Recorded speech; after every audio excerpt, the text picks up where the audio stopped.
Eh bien, bonsoir tout le monde. Sans prévenir.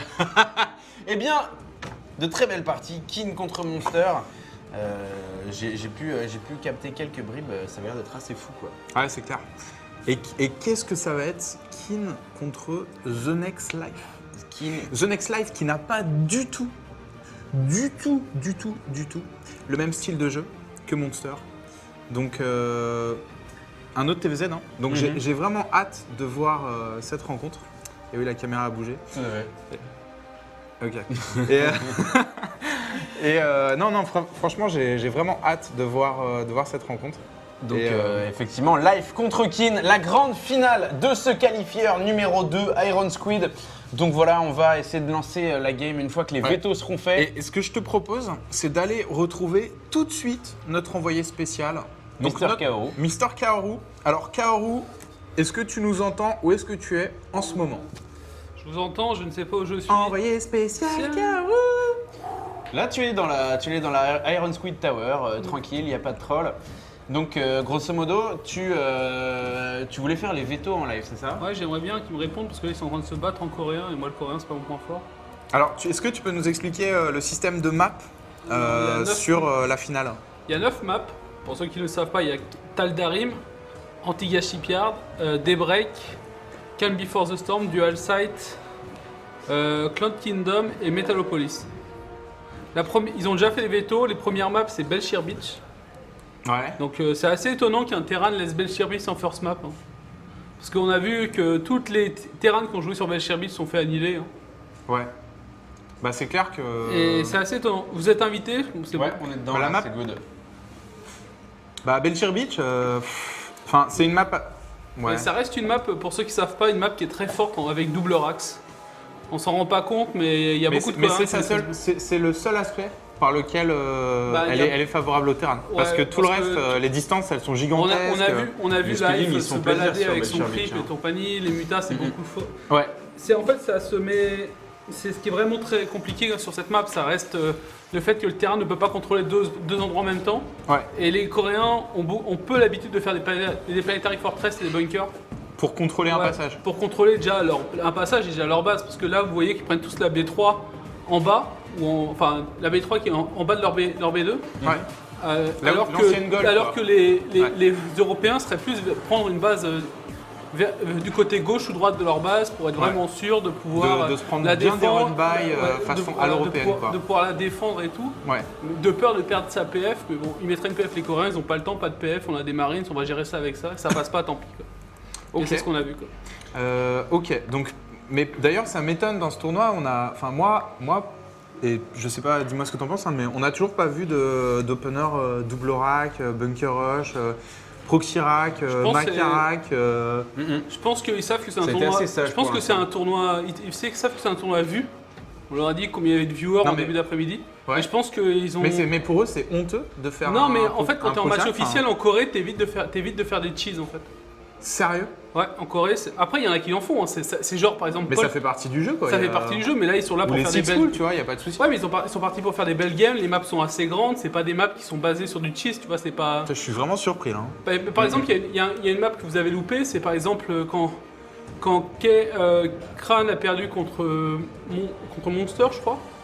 Et ben il a perdu et l'autre il lui a fait 2 cheese. Un pool 8, c'est pas passé, il a perdu. Et un fast Nidus, il est passé. Donc ça existe jusque là. Tiens, excuse-moi. Faut voir. Voilà. Ok, Peut-être d'accord. dans cette game, hein, pourquoi pas. Et on a vu des corbeaux sur la partie précédente. Et la partie qui vient de se lancer, Tout à fait. Donc on est sur Belshire Beach, donc la version Winter Edition. Et donc, alors quelle est la map qui a été veto pour l'instant par les joueurs Kaoru? Les maps veto, je vous les donne 2 secondes parce que j'ai table bien sûr. Donc voilà, on a Kin en haut à gauche sur Belshire Beach dans cette première partie de la finale. Donc c'est un BO5. Donc voilà, c'est le moment d'être attentif, messieurs, dames. Et en bas à droite, nous avons The Next Life, donc une énorme brutasse. Tu disais tout à l'heure, Tude, que Life a un style de jeu assez différent de celui de Monster. Et on souhaite pour Life que ce soit le cas, puisque Monster s'est quand même s'est fait battre juste avant 2-1 par Kin. sur quel point est-ce que tu penses que The Next Life qui va avoir tendance à faire beaucoup plus de mémoire, il va avoir tendance à faire beaucoup plus de Zergling, il va pas passer par la case muta, il va aller directement chercher les Ultralisks, donc Zergling, Baneling, Infestateur, Ultralisk. Il a une défense qui n'est pas du tout basée sur Cat Queen, mais une défense, on va dire, relativement traditionnelle, à base de Zergling et de Spinecrawler. Donc voilà.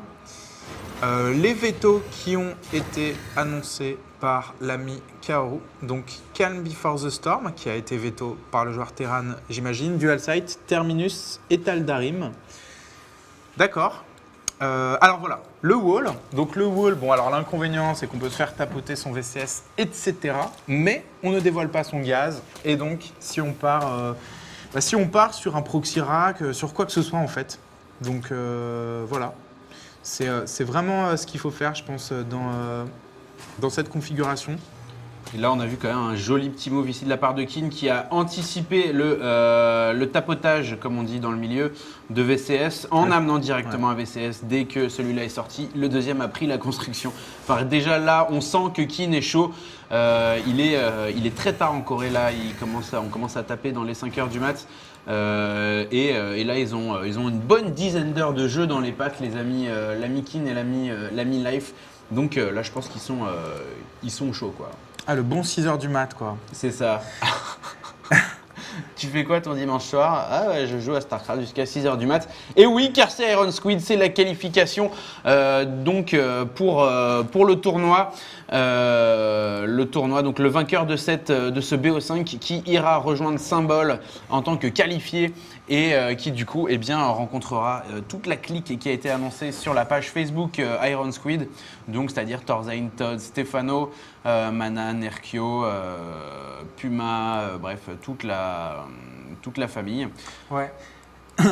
Et alors lequel de ces deux joueurs? Et en tout cas moi je vois pas mal de respect pour Keane MVP. Il faut savoir que traditionnellement dans ce match-up, le premier Overlord, on va avoir tendance à le poser ici en fait. Ici, là, etc. Parce qu'en fait, ça vous permet de voir tout ce qui rentre et ce qui sort entre les deux bases, ce qui est une quantité énorme d'informations sur votre adversaire. Mais effectivement, si on pose son Overlord ici, en soulevant sa baraque, on peut le choper. Et il connaît son adversaire, et donc il a interrompu le trajet de son Overlord, il l'a mis ici. Donc c'est le genre de petit détail qui montre que vraiment il y a du respect pour son adversaire.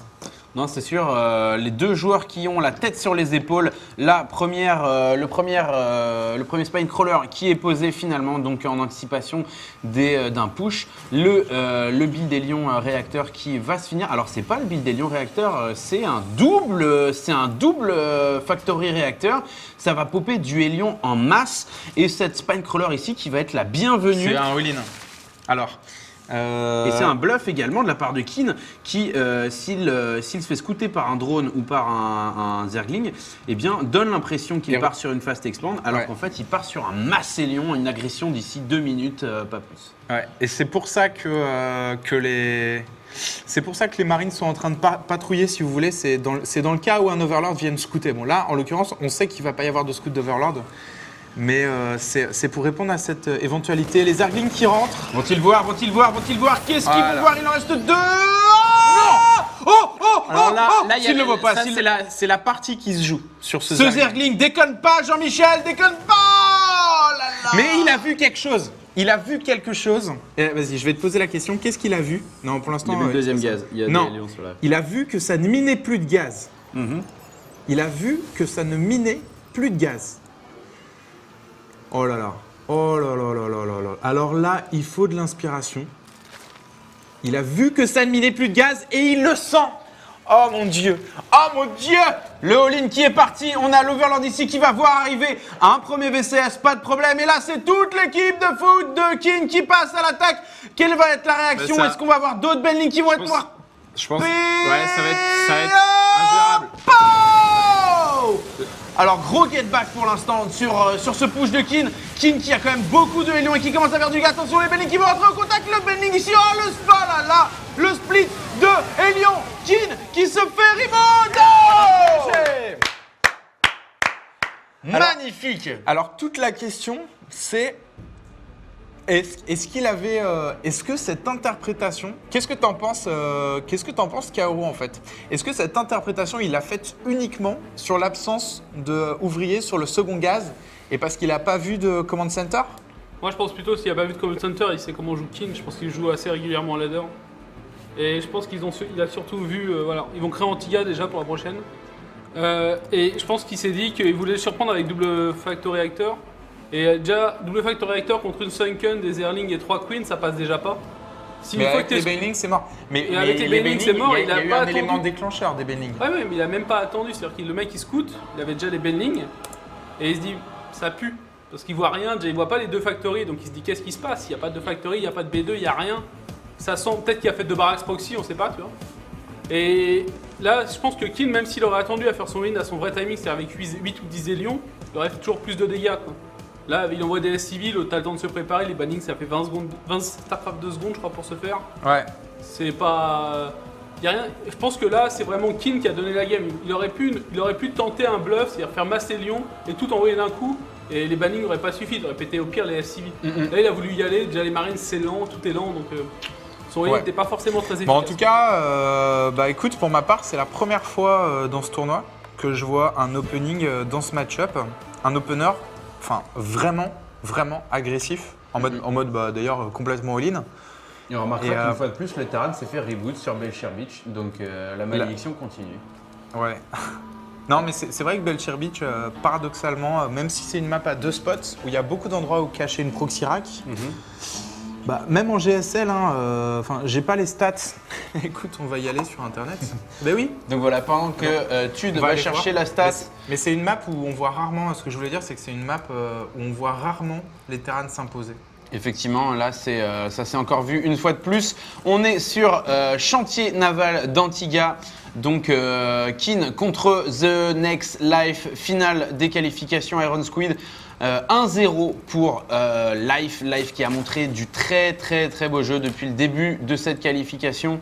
Keane qui n'a clairement pas à rougir et qui a montré des timing attaques de folie, notamment à base de Hélion et de Marauder, et qui a saigné les ergs un par un pour se hisser jusqu'en finale et jouer contre Life. On va avoir ici une fast expand à 15 par Life, et pendant ce temps, eh bien, c'est un build classique, donc Orbital Command avec le gaz qui est posé. Et le premier scout de la part de Keane. Donc voilà. Et on a, suite à la fast expand, on a un réacteur qui est un extracteur qui est posé par Life et qui va probablement être suivi d'une pool. Donc un build, un scène build après expand. Donc Life qui mise quand même sur la cross position. Hein. Il fait quand même un build assez macro. C'est macro ou pas, effectivement. C'est disons qu'avoir récolté le gaz, donc ça lui retirera 3 drones, donc il aura forcément moins de minerais pour faire sa macro, ses queens, ses drones.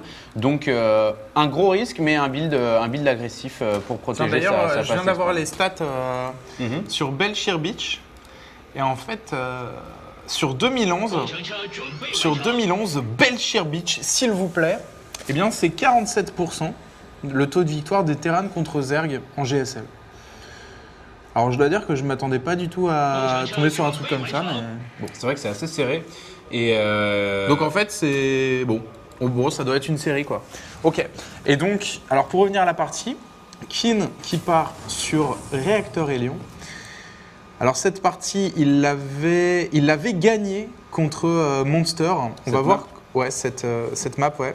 Donc on va voir comment est-ce que Next Life va se débrouiller. Next Life qui encore une fois n'a pas du tout le même système de défense. Par exemple, moi je trouve que sur cette map, c'est très intéressant de faire une défense à base de Queen. Parce que, notamment d'avoir 4 queens, ça te permet de faire avancer le creep très rapidement, de poser 2 tumeurs là, et donc de défendre efficacement ta choke. Donc Effectivement. et Là, tu vois, il fait il fait une tumeur, mais ça lui coûte une injection. Donc voilà. Effectivement, il a sacrifié son injection pour une tumeur, ce qui va lui permettre de rentabiliser au maximum ce spine crawler. C'est vrai, quand il est positionné ici, il y a quand même des petits espaces où les lions peuvent passer, alors qu'en haut de la pente, eh bien, il y a un avantage qui est très très net. Pendant ce temps, on a les Zerglings qui mettent la pression aux lions et qui les attaquent. Why not?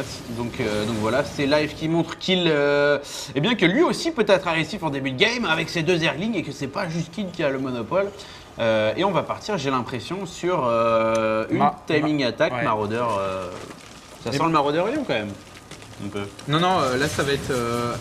Là, je pense, étant donné la map, on pourrait partir sur phase B3.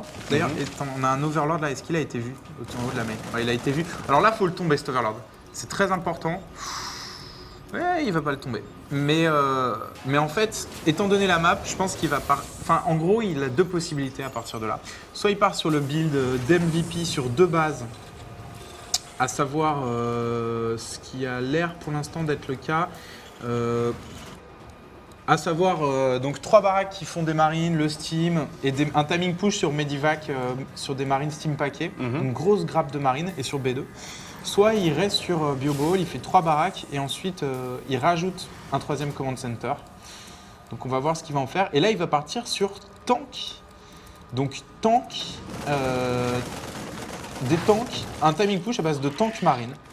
Ok. Tank marine, tank en mode siège, le steam pack également qui va se finir. Et il est vu. A-t-il vu la donne ici? Il n'a pas vu la donne. Ah, le doute peut-être permis encore. Ça fait longtemps que je ne l'ai pas vu ce timing push en partie à ce niveau. Effectivement, il a annulé, sauvé la tumeur ici.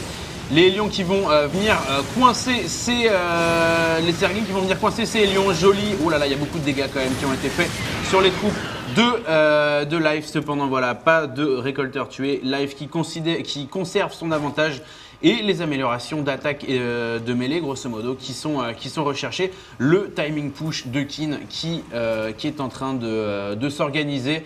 Et il a besoin de gagner cette game. Kin, il a pas besoin fatalement de gagner cette game, mais s'il ne la gagne pas, il va se retrouver dans une situation très délicate où il aura 3 games à gagner de suite. Et c'est vraiment une situation où tu n'as pas envie de te trouver. Mais il va lancer le shield. Il va pas tarder à lancer un autre. En fait, il y a quelque chose que j'aime bien, un autre tank en mode siège. Il y a quelque chose que j'aime bien dans cette stratégie, c'est qu'elle s'adapte très bien à la configuration de la map. Si je peux te montrer. En fait, ici, cette position est très intéressante pour caler des tanks en mode siège, supprimer toutes les tumeurs et se positionner entre la B2 et la B3 de son adversaire avec un blocus à base de tanks en mode siège et de bunkers s'il a le temps de les poser. Alors là, il y a quelque chose qui a déclenché son attaque. Il a dû scouter la prise de B3. Est-ce qu'il a été Vérification. Est-ce qu'il a été vu? Kin qui vient d'être vu. La réaction, une douzaine de spilling en production. L'amélioration crochet scientifico qui vient d'être popé. Le plus 1 en attaque, le plus 1 en défense des spilling qui va se finir. On a quelques bellings ici. Je pense qu'il va pouvoir gérer ce push. Tout va dépendre de sa micro-gestion et surtout d'où est-ce que les bellings vont péter. On a les renforts de Kin. Voilà, très très jolis moves qui vont être interceptés ou pas. Pas suffisamment de force d'interception pour Life. Et Life qui se retrouve dans une situation un peu délicate. Il va devoir probablement annuler cette... Il passe à l'attaque. Non, excuse-moi, j'ai vu qu'il avait lancé le Zerg qui passe à l'attaque. Va falloir faire du split là-dessus. Le focus des Bailing. Ouais, c'est pas mal. Les marines qui ne tapent pas, attention, il faut terminer ce tank. Le tank qui tombe, c'est bon, les Bailing qui pourraient repartir éventuellement 20 speedling en production. Pendant ce temps, on a quelques speedling ici qui vont venir faire du scouting, donc récupérer l'information qui manque et le push de Kin qui s'est fait reboot. Mais en fait, il en a profité pour lancer un 3e CC. Donc ce n'était pas du tout un push qui avait vocation à tuer. Et voilà, donc il essaye de sauver ses derniers marines. Il pourrait avancer. Et là, en fait... Il part infestateur directement, effectivement, comme tu le disais tout à l'heure. Il passe pas par la case muta et il fait un peu le build à la Stefano. Les Zerglings améliorés, les les infestateurs et si c'est bien géré et si tu arrives à circle correctement, eh bien c'est imparable. Sauf que Stefano, lui, ne fait même pas de belling. Ouais. C'est un peu trop 2011 les bellings pour Stefano, ce que je cautionne totalement. On a donc un petit Zerglin ici qui va spooter la B4 de Life qui est en train d'être dégagé grâce à ses rochers. Effectivement, Life qui n'aura pas de muta, donc résultat, il a besoin de pouvoir venir la défendre très rapidement. Donc il a besoin de casser ses rochers. Et le map control de Life qui est quand même balèze. Hein. Il voit le milieu de la carte, il a la Xel'Naga grosso modo en plus de son adversaire. Est-ce qu'il y a des overlords qui sont positionnés? Non, c'est essentiellement de l'anticipation de drop, j'ai l'impression. Et si on regarde ici, il voit quand même tous les bords de la map. Life qui a tout de même qui est vraiment préparé contre les drops. Il s'attend à se faire dropper la Spear qui est lancée finalement. En même temps que le T3. Donc là, il est en train de foncer vers Broodlord. Et je dois dire que c'est pas... Alors, est-ce qu'il aura le temps de sortir les Broodlords? Là est la question. On avait vu Kin jouer très défensif à partir de ce moment jusqu'à la marque de, je sais pas moi, 18. Mais c'est parce qu'il avait été très agressé, cela dit. Hein. Mais contre Monster. Donc peut-être que Next Life est en train de s'inspirer de ça et de se dire, puisqu'il va jouer défensif à partir de ce moment-là, si moi je prends pas de base, et autant que je parte sur Broodlord et que j'en profite pour tecker vers quelque chose qui va me donner un avantage décisif dans la partie. Mais je pense qu'il va avoir une fight assez difficile avant les Broodlords. Kin qui commence à accumuler énormément de troupes. On a 40-50 marines, 6 tanks, 1 Medivac. Je sens, voilà, en parallèle de ce drop, ça ne me choquerait pas que Kin passe à l'attaque en mode frontal. Et il pourrait le faire. Hein, en face, on a du speedling, du benling et des infestateurs. Et on n'en a pas énormément. On a 4 infestes. Il n'a pas lancé la grande aiguille. La grande aiguille, effectivement, qui n'est pas encore lancée. Et le dulopu ici de Kin qui va, alors peut-être essayer de choper des overlords, je ne sais pas. Non, il va attaquer. En fait, il drop là pour attaquer la B4, je pense. Et il est attendu. Ici, on a un infestateur avec 2 fungal grosses. C'est largement suffisant pour cet infestateur. Il va pourrait se fumer lui-même. Il va attaquer en même temps qu'il essaye de prendre le milieu de la map, je pense. Voilà. Vous pouvez voir le petit point bleu en bas de la minimap. Donc il avance, il steam et il va essayer de prendre le milieu de la map en même temps. Il a été vu. Allez, snipe. Oh, il a vu. Et il esquive le premier. Oh, passement de jambe sur le beat, il flambe et... Mais il n'y a plus de mana. Et il n'y a plus de mana, effectivement. Et pendant ce temps, il prend le milieu de la map. Donc bonne opération de la part de Kin. Et oui, le milieu de la map qui est primordial sur cette map, surtout en Terran où vous pouvez vraiment avoir un avantage stratégique énorme. Une seule Xel'Naga, c'est le point névralgique. Après, Life peut toujours... Oh là, attention, ce Medivac ici qui pourrait se faire choper. Après, le Zerg a toujours la possibilité de ruser et de passer sur les côtés. On a quand même énormément de speedling. 96 speedling. Les améliorations des speedling qui sont maintenant à 2-2. Les corrupteurs qui sont en production. Les améliorations 3-3 qui sont lancées. On a 17 minutes de jeu. C'est extrêmement rapide pour le 3-3. Et voilà, joli ici Fungal Gross qui lui permettent de conserver ses infestes. Mais là, la répartition des unités de Kin qui va faire très très mal. Hein, et une prise de B4 pendant le push. Donc voilà, les Broodlords qui se finissent tranquillement, 5 Broodlords. Et je pense que quand ces Broodlords seront finis, le push de Kin ne ressemblera pas à la même chose. Bah ça c'est sûr. Et il a un seul spatioport en face. Donc ma foi, je ne suis pas sûr qu'ils s'y attendent vraiment. Par contre, les Broodlords ont quand même un gros défaut, c'est leur manque de mobilité et ça ne va pas empêcher Kin de faire des drops.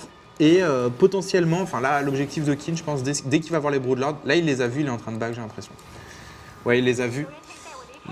Voilà. Bon là en tout cas il les a vus, il va back, il a lancé beaucoup de ghosts et l'objectif de Kin, Ça va être de taper là où les Broodlords ne sont pas, mais faut surtout pas se faire circle.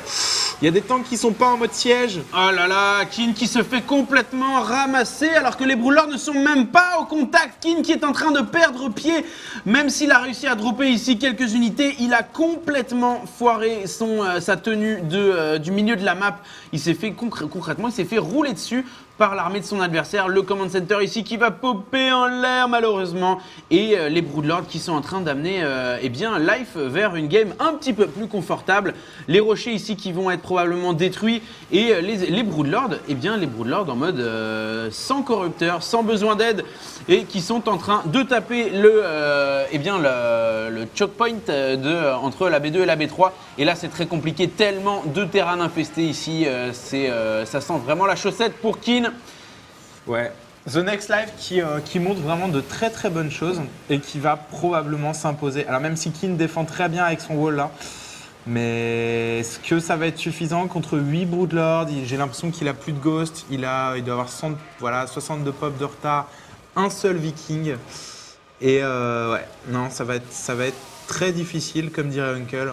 C'est ça, ça va être très chaud, d'autant qu'on a la caverne neutraliste qui vient d'être posée, une vingtaine de speedlings, les infestateurs, la Kin qui est sous l'eau, 93 de population contre eux. Aïe aïe aïe, il a même laissé tomber ses récolteurs ici, 18 récolteurs tués par le joueur Zerg, le joueur Zerg qui est dans la base, dans les bâtiments de production du Terran. Il va falloir faire preuve de beaucoup de micro-gestion, je pense que c'est le cas. Assalamu alaikum GG de Kin qui tombe. Et donc c'est un partout. C'est 2-0. C'est 2-0. C'est complètement 2-0. La situation n'est pas simple. Ah non, là concrètement c'est très compliqué. Je vous propose de se retrouver pour la troisième partie de ce BO5, juste après une courte page de publicité. Pendant ce temps on va faire les vétos. On se retrouve Kaoru dans 1 minute. À tout de suite. Join.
Eh bien, on est de retour. Et oui, tout à fait, on est de retour pour cette grande finale du qualifieur numéro 2, Iron Squid. Et ouais, mon pote, complètement. Merci à vous de nous avoir suivis toute la journée pour ceux qui ont eu la force avec eux.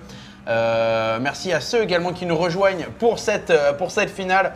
Du très très lourd, Kin contre Life. Pour l'instant, Kin se fait mener 2-0. Le challenge est énorme. Il faut qu'il remonte au moins jusqu'à un. Voilà, il faut qu'il prenne une game quand même. Ouais, et le challenge est accepté notamment par Kaldor qui stream en allemand et par Diapollo qui stream en anglais, si vous voulez les suivre aussi. Pendant que cette partie commence doucement, je te propose de nous faire un court point, un point Kaoru avec notre envoyé spécial en direct du tournoi, en direct de là-bas. La question, où est-ce qu'il sera aujourd'hui? Kaoru, est-ce que tu nous entends? Je vous entends très bien. Kaoru entouré de sa famille Panda. Donc, quelle est ton analyse sur les deux tollés qui vient de se prendre Kin? Est-ce que tu sens qu'il a la possibilité de revenir? Là, c'est chaud quand même. Contrairement à la demi-finale, là, il y a Kin, il a pas un adversaire qui lui laisse la permission de revenir. Et il faut se dire aussi que là, il a complètement brain parce qu'il pensait que toi, tu étais parti Ultra, donc il est parti Ghost. Il a vu des Broodlords, il était très déçu. Et je trouve que Life, déjà dans le premier qualifieur, il a été éliminé en ZVZ contre Shine. Et là, on voit qu'il est quand même assez solide malgré qu'il soit très tard chez eux. Genre il est 5h30 du mat et pourtant il reste dans un jeu très propre, il sait ce qu'il joue, il joue le même style que Stefano. Mais franchement c'est vraiment impressionnant parce que je pense que tout le monde attendait plus Bomber ou même Creator Prime, il les a tous sortis un par un en fait. Ouais, c'est clair. Bon, c'est clair, Life qui montre de très belles choses dans cette finale. On est sur Daybreak pour cette potentielle dernière partie de cette grande finale et de cette journée.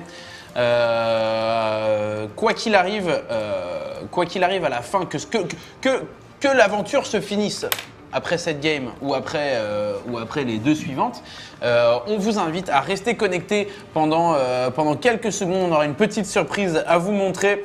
Ça nous vient directement des studios Iron Squid. Donc voilà, si vous voulez rester une petite dizaine de minutes. La régie me dit qu'on aura peut-être quelque chose à annoncer. Donc c'est un peut-être. Ok. Et j'ajoute un peut-être. Et après ça parle de spoiler. J'ajoute. Non, mais j'ai rien dit moi. J'ajoute un peut-être Ponfétude en mode dans 2 jours. Donc voilà. D'accord. C'est prudence. Ok. Bon, on va voir s'ils arrivent à faire l'export pour l'instant du coup. Du coup, ça nous arrangerait que ce BO5 dure un peu plus que 3 parties. On est sur Daybreak, donc Kin contre Life. Kin qui va partir ici sur. Alors, va-t-il poser son gaz à 13? Je n'en ai pas l'impression. Et il va partir scouter tranquillement. Pendant ce temps, Life qui va partir sur une fast sur expand. Edge First comme d'hab. Mais tu sais que ça m'a vachement surpris en fait. Ce qu'a dit Kaoru, pardon. Cette histoire de. Soi-disant, les joueurs ne veulent pas faire d'opener double rack, proxy rack, etc. Parce que ce serait mal vu ou quoi, ou parce que c'est streamé. Enfin, Mais ça, moi j'ai vu Nada faire des all-in VCS. J'ai vu.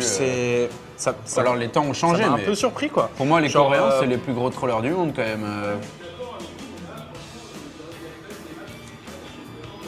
Il y a des maps qui s'y prêtent quoi. Et puis contre un Zerg, si tu ne le fais pas, bah le Zerg, le Zerg s'il sait avec certitude qu'il ne va pas se prendre un double rack, bah il n'est pas obligé de faire des Zerglings dans les premières minutes quoi, avec ses premières larves. Et franchement ça change beaucoup de choses. Donc bref. Non, effectivement, on a un jeu qui est plutôt propre ici. Et pareil pour les Zerg, tu vois, genre les six pools, enfin excuse-moi je t'ai coupé, hein, mais on avait vu Moon en finale de la DreamHack l'an dernier faire un six pool contre Huck sur Tal'Darim Altar dans la 7ème game je crois, enfin dans la partie décisive. Donc je veux dire ça fait partie du jeu quoi. Il n'y a pas de avoir honte ou on est streamé donc on fait pas cette stratégie quoi. Et c'est d'autant plus intéressant quand tu le cales à des moments qui sont critiques. Genre, et là ça dépasse le stade du cheese quand c'est dans le cadre d'un BO5 ou d'un BO7. C'est vraiment bluffer ton adversaire. Le mec se dit, mais non, il va pas faire un six pool. Quand même, finale de la DreamHack. Et bah si, je te le fais. Bon, je te le foire. Mais en tout cas, il l'a tenté. Et il y a moult autres exemples comme ça. Donc on va voir ce que ça va donner. Encore une fois ici, en tout cas, une partie sans cheese pour l'instant. Quoique le all-in chez Kin, eh bien le all-in n'est jamais loin. La factory qui est posée et le deuxième CC ici le réacteur qui va être lancé. Donc là, il est parti sur One Rack Expand into réacteur Hélion. Il a oublié de réacteur là? C'est bizarre. Pas de réacteur. Ah ok, d'accord. Il était en train de finir son 4e marine. Ok, donc 4 marines. Pourquoi avoir fait autant de marines? Bon, c'est ok. Ok, bon, peut-être qu'il s'attend à quelque chose de particulier de la part de Next Life. Cela dit. Étant donné que Next Life mène 2-0, alors là, franchement, pour moi, ce serait le moment idéal pour faire un truc très risqué. Mais à forte compensation en fait. Par exemple, un all-in au choix Bailing Roach, ou alors uniquement Roach, ou alors uniquement Bailing Bust. Mais il y a plein de strats. Mais voilà, donc le Bata Bailing qui est posé, mais pas de façon agressive pour défendre sa B3. Même dans cette partie, j'ai l'impression qu'il va la jouer macro. Il est en train de poser B3. C'est ça, mais en fait, vu qu'il a un style qui est assez carré, l'ami Life, je pense que c'est plutôt à Keane de trouver la solution. Life, il suffit qu'il garde son groove, il reste dans ses baskets, et c'est à Keane vraiment de tenter quelque chose. Là, bon, quoique là, quand même une 3e expand à 5 minutes 45, donc ça c'est plutôt couillu quand même. Mais voilà, je pense que c'est vraiment à Keane de trouver la porte d'entrée. Les Hélions, alors la minimap est toute petite, pour me rapprocher. Les Hélions de Keane qui vont commencer à faire le pressing. J'ai essayé de choper quelques creep tumeurs, essayer voilà, de rigoler avec la tumeur. Donc c'est tout à l'avantage de Keane. Hop, voilà, une petite flamèche gratos. Et là, encore une fois, Life qui est solide. Il a tellement de Zergling. Qu'est-ce qu'il veut faire avec 3 Hélions? Il peut se faire circle à n'importe quel moment. Il ne va pas fumer cette B2. Keane qui va devoir tenter des trucs, tout simplement, pour gagner cette game. Et il va y laisser ses Hélions. Le circle qui est encore une fois parfait. Et d'ailleurs, voilà, il a perdu 2 Zerglings. C'est ça. Il s'est fait gangbang derrière le Vespin Gaz et voilà. C'est le nom du nouveau film. C'est la strat. Gangbang derrière le Vespin Gaz, quoi. Rendez-vous sur Direct 8. Les éditions PNT Dorsel. Et effectivement, donc voilà, on a une belle tripotée, voilà. Les améliorations. Oh bah c'est parti en Bending Bus, mon ami. C'est parti en Bending Bus. Alors là, la question, c'est est-ce que le timing du tank siège sera fini à temps? Le Bending Bus qui pourrait faire beaucoup de dégâts, mais là, j'ai l'impression qu'avec la micro-gestion de Keane, ça ne passera pas. Et juste avant Steam, étant comme mode siège, et le mode siège, hein, c'est vachement bien timé. Il l'a vu. Alors voilà, il y a 3 dépôts. Ah, il le met supply block. Bon, ok. Mais ça, cela dit, je trouve ça limite rentable, quoi. Tu fais tomber un bunker et 2 dépôts pour 5 bailing. Enfin, c'est pas mauvais comme trade et un supply block à la clé.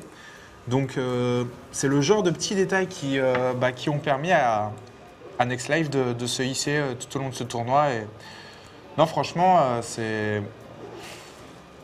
Bah, écoute, il est très très bien dans cette partie, quoi. Non, mais là, tu as vraiment l'impression que tout est réfléchi. Regardez, même cet Overlord qui est placé pile au milieu de ce carré lumineux, c'est hallucinant. Le mec qui se chauffe pour rien. Et oui, voilà, il va perdre un Overlord ici, mais il a situé l'armée de son adversaire. Alors cette B3, du coup, qui va être menacée. On a quelques Benling ici et une bonne tripotée de Zergling. Au niveau Zergling, on est à 39 Zergling, une dizaine de Benling. Le push de Keane qui va revenir. Là, Keane ne peut rien faire, grosso modo. Il va falloir dropper, je pense qu'il va falloir dropper de manière assidue. Il va falloir tenter des trucs, je sais pas. Là, je sais vraiment pas. Moi, bon, on est d'accord pour dire que Life donc a un style qui se rapproche de celui de Stefano à base d'infestateur et de Zergling amélioré. La réponse que certains Coréens avaient trouvée, c'était les pushs à base de marine sur un timing, voilà, genre 15 marines pile quand la B2 se finit, etc. Mais Keane n'a pas fait ce choix-là. Donc à voir s'il arrive à trouver une autre solution. Mais bon, bah, j'espère pour lui, hein. Bah écoute, moi aussi. Et donc on a un spoiler rampant, 2 spoilers rampants qui ont été posés. Ça, c'est la défense anti-drop. C'est la défense anti-drop de Keane. D'ailleurs, moi, je vais probablement la réutiliser. puisque c'est à chaque fois, c'est vraiment, ça te tranquillise sur tous les drops possibles et imaginables. Ça ne passe juste pas, quoi. Donc quand tu sais que t'as pas le multitask pour défendre en même temps ton front et tes bases, placer 3 bâtiments, c'est pas cher payé. Bon, on a un léger harass ici de la base de Zergling, mais qui ne va pas faire de dégâts. Et encore une fois, le positionnement des Overlords de Life qui est juste magnifique. Oui, qui lui donne beaucoup de map control. Le Terran qui est sur 3 bases. Donc Kin qui est encore complètement dans cette partie. Et qui va se mettre à voler. Alors, la plupart des Coréens sur cette map font un bunker au niveau de leur B3 avec quelques marines dedans. Donc, parce que ça protège à la fois contre les mutas et contre les run-by de Zergling. Et voilà, on voit un bunker qui est posé dans la B3. Donc, je trouve ça assez logique de la part de Kin. Pendant que le joueur Zerg, pendant que la table se casse, la table full camp, et oui. C'est ça. Et le joueur Zerg prend B4. Et toujours pas d'agression. Mais là, Kin doit sentir que s'il fait un faux pas, il est mort. Et en face, eh bien, j'ai l'impression que Next Life le sait. Il est tier 3, s'il te plaît. À 13 minutes de jeu. Il a sa hive. Il est en train de rechercher la vitesse d'attaque des Zerglings. Il va bientôt lancer le plus 3 d'attaque, le plus 3 de défense. Alors que son adversaire est toujours 1-1. Et l'amélioration. Mais en fait, j'ai l'impression que Life, en fait, de partie en partie, il tech de plus en plus vite. C'est peut-être son plan de jeu. Hein. Il prend. Enfin, je veux dire, soit il a pris la confiance. Regarde, cet upgrade là, concrètement, les Overlords, pour aller scouter. Alors, non, je dirais pas que c'est. C'est du luxe. Il l'a pas fait sur les games d'avant. d'avant. Pour moi, personnellement, à partir de la marque de 13-14 minutes, je trouve que c'est une upgrade qu'il faut rechercher parce que ça donne un map control absolu aux joueurs Zerg. Surtout qu'un joueur Zerg qui part sur un Festateur est a priori vulnérable au drop, puisqu'il n'a pas de muta. Donc ça le donne le map control nécessaire pour voir tout ça venir. Mais en tout cas, je trouve que tu as fait une très bonne remarque, c'est le fait qu'il tech qu'il recherche de plus en plus d'amélioration au fur et à mesure des games. Et c'est vachement intéressant comme plan de jeu. Et donc Next Life qui va passer à l'attaque sur plusieurs fronts. Alors là, par contre, il ne peut pas passer. Il a réussi à sauver ses infestateurs. Alors, il est passé à l'attaque, oui et non. Hein. En fait, je me rends compte qu'il a surtout voulu libérer de la pop, je pense. Pendant qu'on a un run-by dans la B3. Mais la B3 est protégée par un bunker. Et Kin qui est solide, qui avance. Hein. Ah, il est solide, il est repassé devant au niveau de la pop. Ici, il va perdre quand même quelques unités. Pas mal de VCS ici qui sont tombés. Les Zerglings qui sont de 2. Joli Fungal ici, l'Ultra qui arrive et qui est pas content. Et qui va sortir probablement Kin de cette position. L'Ultra qui fait tellement de dégâts. Un temps qu'il y ait pas mal de marines qui sont tombées. Et le push de Kin qui avait l'air si solide, et bien tout d'un coup avec 3-4 coups de cuillère à peau, et bien vient de se faire reboot. Mais pas avant de se faire sauter une base, pas avant de faire sauter cette base. Exact. Et alors il va la reposer, mais c'est assez rentable. On a B4 contre B3 au niveau récolteur. Il y en a qui sont tombés dans la B3 du Terran, mais 60 c'est acceptable pour un Terran, 60 et 3 mules. Enfin, idéalement je dirais 70, 75, 80 maximum quoi, mais 60 ça va. Et niveau pop il est bien. Niveau nature d'armée, par contre, il a une armée qui n'est pas encore vraiment adaptée aux ultralisques. Il a un seul maraudeur, donc il va chercher à dropper. Et là, j'ai l'impression qu'il a envoyé plusieurs medivacs. J'ai vu des medivacs partir, mais est-ce que tu peux vérifier? Il les a peut-être reposés. J'ai l'impression qu'il les a ramenés dans son... Il y en a un ici, mais il est vide. Non, il n'y a pas eu de... Il n'y a pas eu de drop pour l'instant. Et voilà, comme tu le soulignes, la question est, a-t-il vu les ultras? Oui, il les a vus.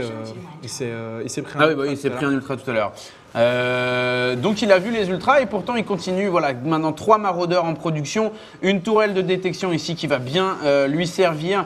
Et les tentatives de drop à chaque fois qui sont avortées. De toute façon, voilà, on a un Kin qui est prêt. 3 Overlords ici en mode gratuit par ce Viking. Un petit push ici, peut-être avant la fin de cette Spinecrawler. La Queen ici qui va tomber, un Spinecrawler annulé. Le deuxième peut-être encore une fois annulé. Et Kin qui va s'en aller. Attention au Fungal est là. Fungal, et c'est le Fungal. Il est bon pour viser les medivacs. Ouais, c'est pas évident à choper. Encore un dernier Fuggle ici. La Queen qui va se faire un malin plaisir. Voilà, c'est fini.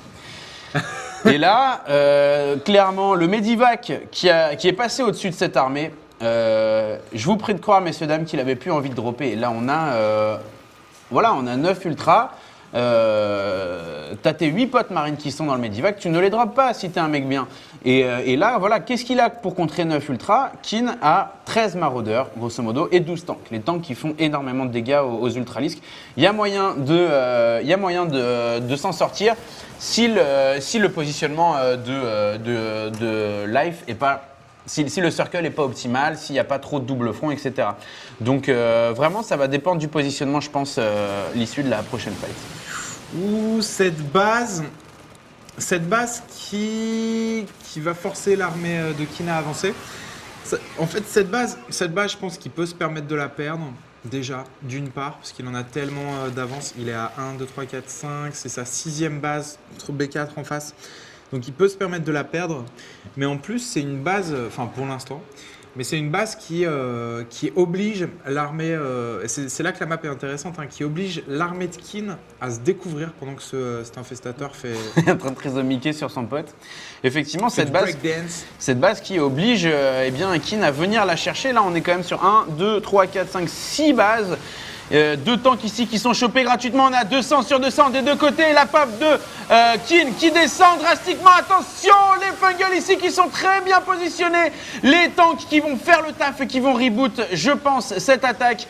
Kin qui reproduit directement et surtout Life qui reste à 200 sur 200, le push qui est annulé et l'Orbital Command donc qui est conservé, donc why not.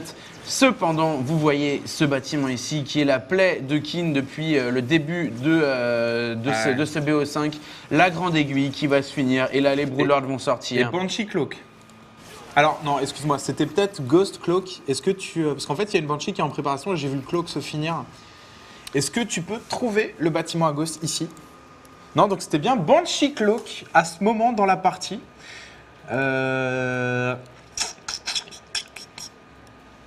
Je suis surpris.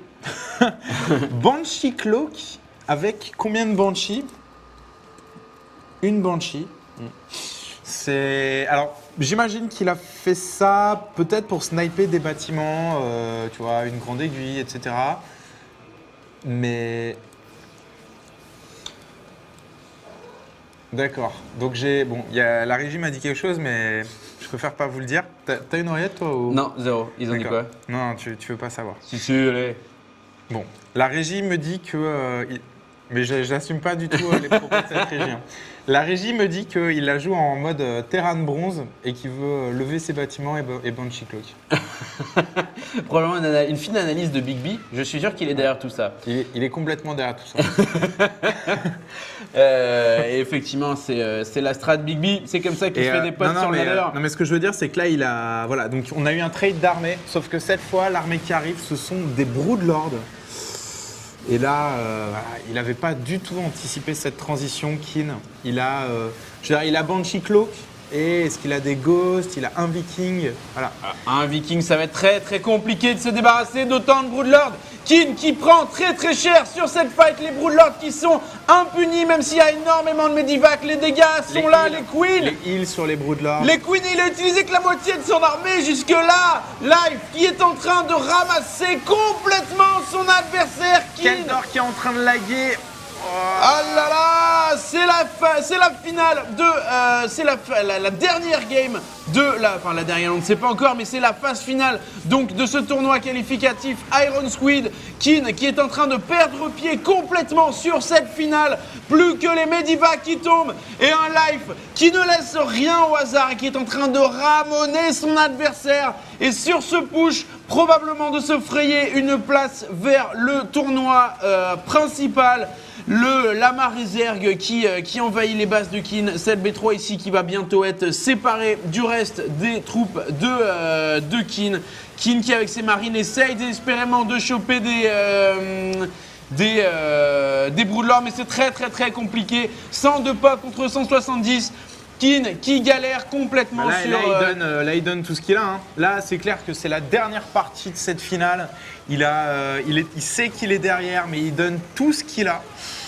Mais malheureusement, il n'a pas de quoi s'affranchir de ces Broodlords et la partie qui pourrait finir d'un moment à l'autre. Je regarde sur la minimap, je vois pas de double front ou de drop ou quoi que ce soit. Les VCS qui sortent et qui vont au casse-pipe. Keen, j'ai l'impression, a abandonné cette game. Donc on a The Next Life qui est en train tout simplement de s'imposer sur cette game. Daybreak qui sera le sanctuaire de Keen. Et bon alors clairement là, je veux pas dire qu'il a déjà perdu, mais concrètement, on n'en est pas très loin.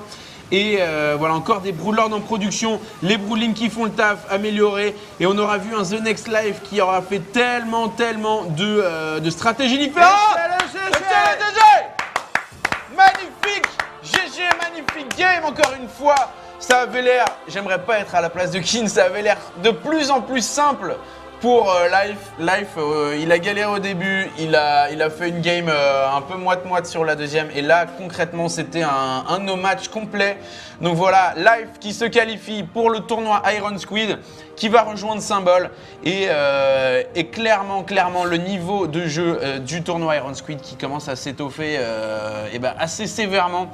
Ouais. Donc voilà. Moi, je trouve que Keen s'est bien défendu, y compris dans cette partie. Mais en tout cas, GG à Next Life qui honnêtement a été meilleur. Et notamment avec un très beau switch à la fin. Donc Ultralisk Infestator into Broodlord Infestator. Et je te propose de demander l'avis de Kaoru sur cette rencontre et sur cette dernière partie en général. En particulier plutôt. Donc Kaoru, mon cher ami, où est-ce que tu es? Qu'est-ce que tu as pensé de cette partie? Parle de la liberté d'un Zergling. Là déjà, je suis en train de parler avec Zenaxax pour savoir comment le contacter pour la suite du tournoi. Et c'est là où les problèmes commencent. Il n'a pas Skype, il n'a pas MSN. Et je ne parle pas coréen. Envoie des lettres, mec. Mais donc voilà, qu'est-ce que tu as pensé de cette dernière partie, mon bon Kaoru? Il y en a un qui est resté plus fort que l'autre, ce qu'on a vu. Puis vraiment, les Broodlords, j'ai l'impression qu'ils les oublient, ça n'existe pas comme une île jusqu'à temps qu'elles apparaissent. Donc. C'est dommage, je pense qu'il aurait pu la gagner. Ouais. Enfin, il aurait pu gagner les trois, mais bon, je pense que il se fait tard, il est fatigué, enfin, total. Quoi. Voilà, donc un Keen qui n'a pas tenu l'endurance du tournoi, contrairement à Life qui a été irréprochable sur cette finale.